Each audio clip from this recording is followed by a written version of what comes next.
Now, any of you here thinking of setting up your own marketplace for any type of product? What type of product? Small ticket e-commerce products, up to 5,000 rupees. Okay. What about you? Everything in organic. Everything in organic. Online consultation for doctors and patients. Okay. Anybody else? The service basically. Okay. So the ones that are thinking about it, want to make sure I highlight some of the key issues. Okay. It's good to know all the good things about a marketplace. But what are the key issues? Why is everybody not able to set up their own marketplace? Because if marketplace are the leaders, why doesn't everybody just have a marketplace? Okay. Here's some of them. And this is one of those chicken or egg problem. The first two, seller acquisition and buyer acquisition. Now, sellers won't come to your platform if you don't have traffic and buyers, correct? Buyers will not come to your platform if you don't have products to offer them. So as a marketplace, what do you do? Okay? This becomes one of your biggest issues if you're trying to set up your own marketplace. Which one to go after? Okay? So when Amazon and Flipkart and these guys in India tried to get this going, they had to do both because otherwise this doesn't work. Okay? But I'm telling you, and I'm telling you more than just from the industry, from personal experience, this is one of the hardest things you'll ever do, is to set up your own marketplace. Okay? And once I go through this, I'll tell you why. The other is technology. We think technology is not a big deal. Okay? Technology in a marketplace is 100 times more complicated and complex than it is for your own online store. You need scalability. You need to be able to offer this across all devices, all platforms. Okay? You cannot have your servers ever go down, ever. Because if you do, there are thousands of people saying, wait, I can't access your website.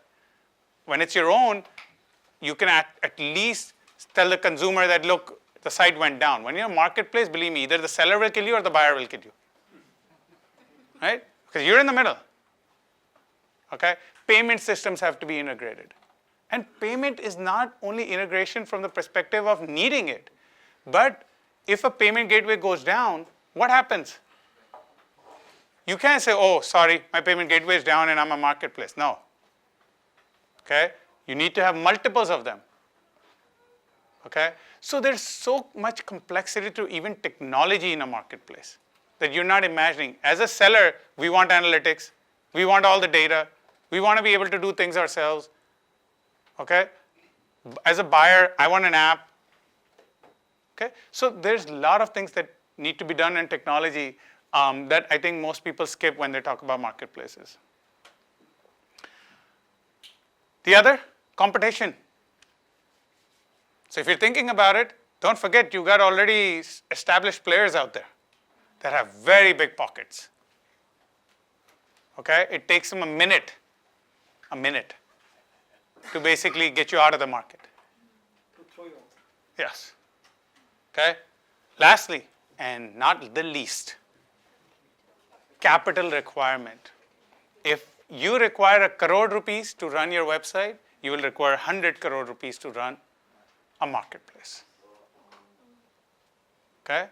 Because buyer acquisition, seller acquisition, technology, everything is costing you a large amount of money. Forget doing it. It's costing you. Okay? Give you one personal example. I told you we've been in jewelry for a while. So a few years ago, we had this bright idea that, you know what, we're doing good as our own seller. Let's build a marketplace. I said, okay. And this is before we started teaching the course. So it's learning from real life. We said, let's build our own marketplace. So my brother and I set off. So we took some money out of our business. We started building technology around it. We started making plans on sellers and buyers and whatever. Suddenly we realized that buyers to aa rahe hain, sellers nahi aa rahe. Ab kya kare? Then we tried to get some sellers. By the time we got those sellers, buyers kya chale gaye because they don't wait for me, right? And we spent a lot of money trying to balance this out. Kabhi buyers, kabhi sellers, kabhi buyers, kabhi sellers. Okay, we couldn't figure it out. Anyway, ultimately, technology came into play. Because in a little bit of time, in 6 months, technology changed. And we had spent a great deal in technology. Now, as a marketplace, I cannot say that I am 2 versions behind than the rest of the world. Because then I'm not a true marketplace, then I'm just another player in the market. So we had to change technology again within 6 months. We started moving towards new technology, better experiences, better this and better that. Ultimately, competition, obviously. Amazon was a big competition, right? One fine day after 9 or 10 months, we decided to just close it all and said all the money we put in is a loss. Let's just go away. It's better we just do what business we were used to do and leave the marketplaces alone. Not that I'm saying that it cannot happen, but that last one is you need a lot of backing, okay? And we're self-funded. We don't have VC money to fund. So there's no way we were spending beyond a certain budget on that marketplace. I'm telling you the budget was large, okay? So these issues are real, okay? So whoever is trying to set them up, not that I'm trying to discourage, but make sure you have answers to all of them. And you have that bottom one first. The other is, if you realize across the world, by the way, how many marketplaces are in each economy? A few. Very few. Okay? For another one to become a big player, it takes a lot of money, a lot of time, a lot of effort, and a lot of other good luck. Okay? In the US, when Etsy came about and they built it, it took them a while, but Etsy had a very niche play. They knew how to build it. They did it. We were about the same time trying to build it in jewelry. And I'm telling you, its real effort is very different. Just an extension, therefore, are curated marketplaces more likely to survive against competition? No, we built a curated because there's no way we could have built any other marketplace. We actually built a There curated. is no edge, No. competitive edge No. you can get out of No, no. We thought I mean, if you asked me this 3 years ago, I would have said, yeah, there is. But I'm telling you today, there's no competitive edge. We know jewelry better than anybody else out there. But that didn't mean anything. So, one question that everybody has. Should I sell on a marketplace? Wow. My personal opinion is, if you're starting off, marketplace is the best opportunity. Okay? Quick to market, quickly get your products and services on somebody else's site, get going, start building your brand, okay? Use the little bit of money that you get from it, okay, to do other things, okay? But there are exceptions, obviously. There's some things that you have to have your own online store, and marketplaces don't help you in that, okay? What are those things? Where you're offering something beyond just a product or a service, okay? So for instance, if you're selling a diamond ring, you can sell a diamond ring on a website, right? And you can sell it on a marketplace, no problem. But now if you're giving the customer the ability to choose their own colors, to choose whatever they want to put on it, if they want to write something on it, you can't do that on a marketplace. They just don't allow those capabilities. No? There is no customization on a marketplace. It's standardized products, okay? So if you have something beyond just that product or service to offer, then you have to have your own site. Otherwise, you can always start from a marketplace. Now, one of the most common other question we get is that, okay, now I have my own website also. I'm also selling on it. I want to build my brand. And there's a misconception that brands cannot be built on a marketplace, right? If you ask certain people, they say, no, if you want to build your own brand, you got to have your own site. They're partially true. But you can definitely start off by building the initial phases of that brand on a marketplace. I'll give you an example of a handbag manufacturer in Delhi. He wanted to launch in retail. He was a manufacturer supplying to all the large handbags you can think of around the world, the topmost, okay? He said, I want to have an Indian brand.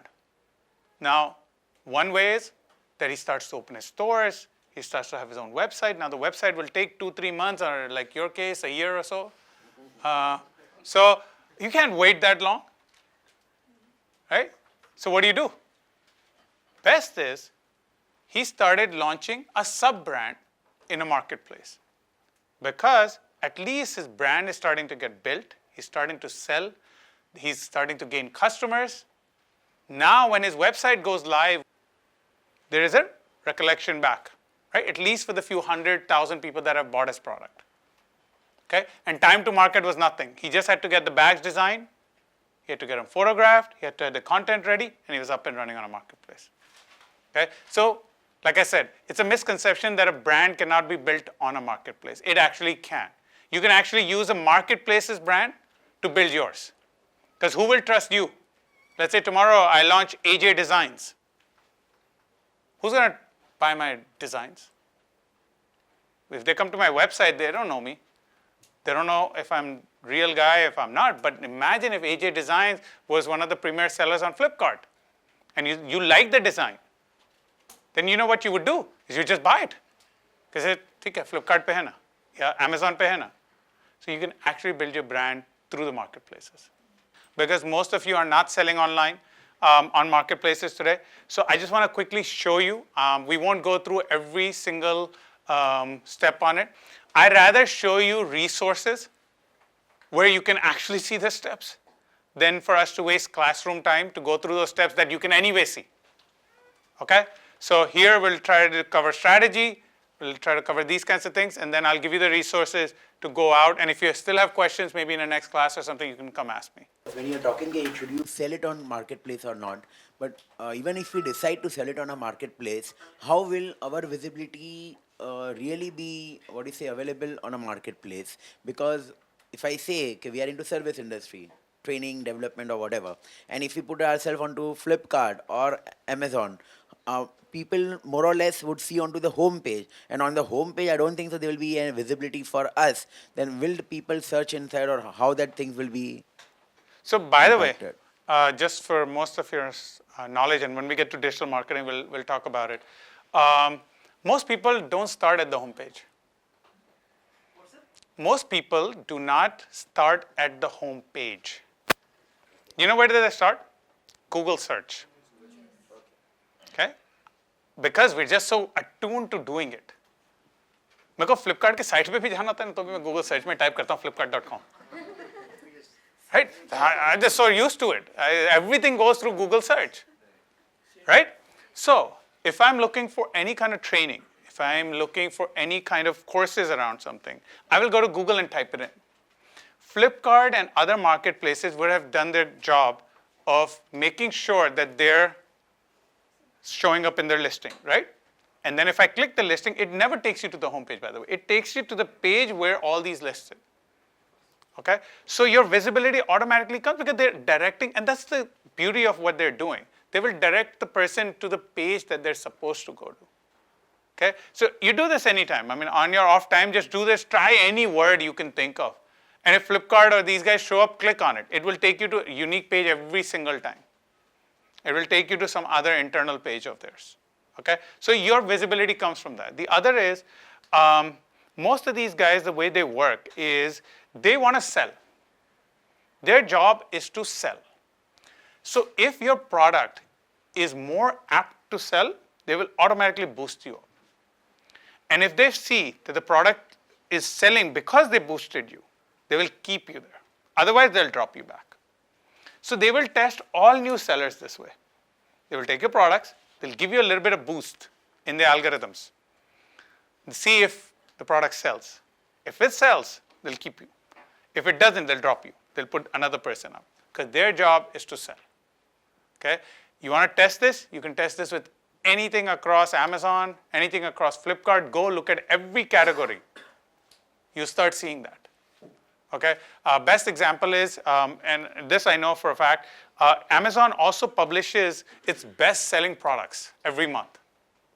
What sells most? Okay? Now that same product, go see in the listing where it is. You'll find it in the first few.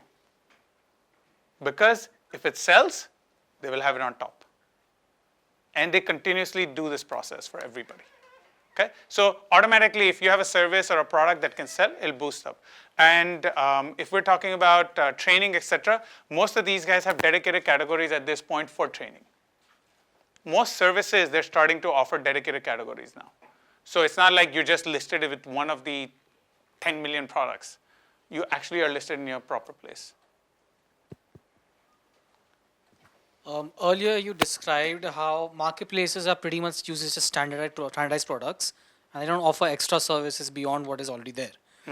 But what about niche marketplaces that serve only a specific category of products? Couldn't they have like specific kind of functions that only serve to enhance the sellability of certain products that only they sell, that they only sell on those kinds? No. No? No, because everybody's unique. In my way of business, I want to sell a customized 3-stone ring. In his business, he may want to sell a customized 5-stone ring.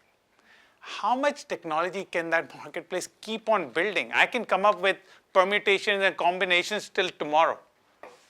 Okay? There's no way they can build technology around it. So most of them just stay away from it, because otherwise there'll be too much investment for very little return. Right. And the second question I want to ask, you mentioned how there's a huge startup price for marketplaces like that, like tech general marketplaces. What about, again, about niche marketplaces that serve only specific category of products?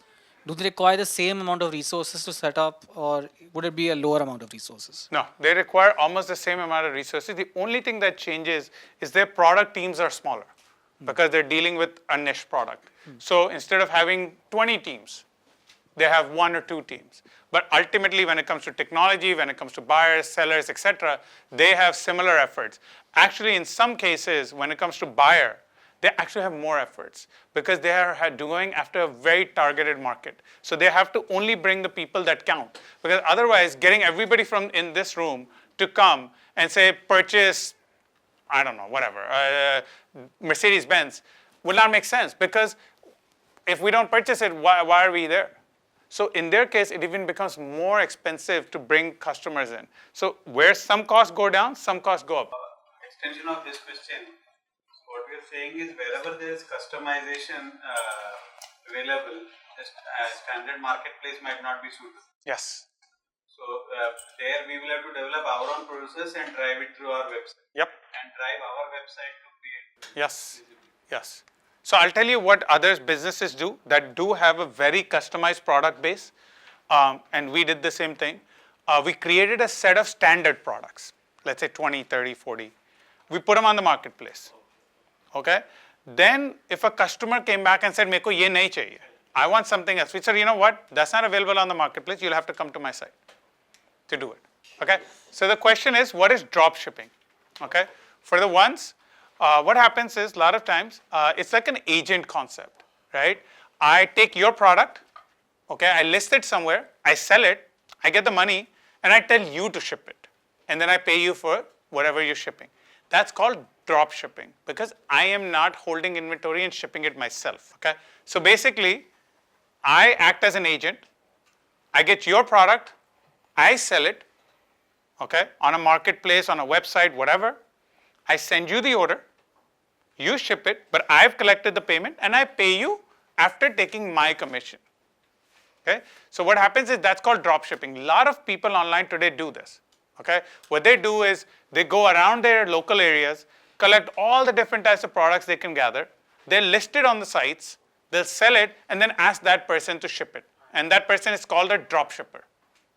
So what we're going to do next is just take a few minutes, look at one of the top leading marketplaces in India, just to kind of give you an idea how to sign up with them. Just basic idea, I'm not going to take you through the whole process. And then what I'll do after that is to show you some resources where you can find videos and other things about how to actually go through every single process, okay?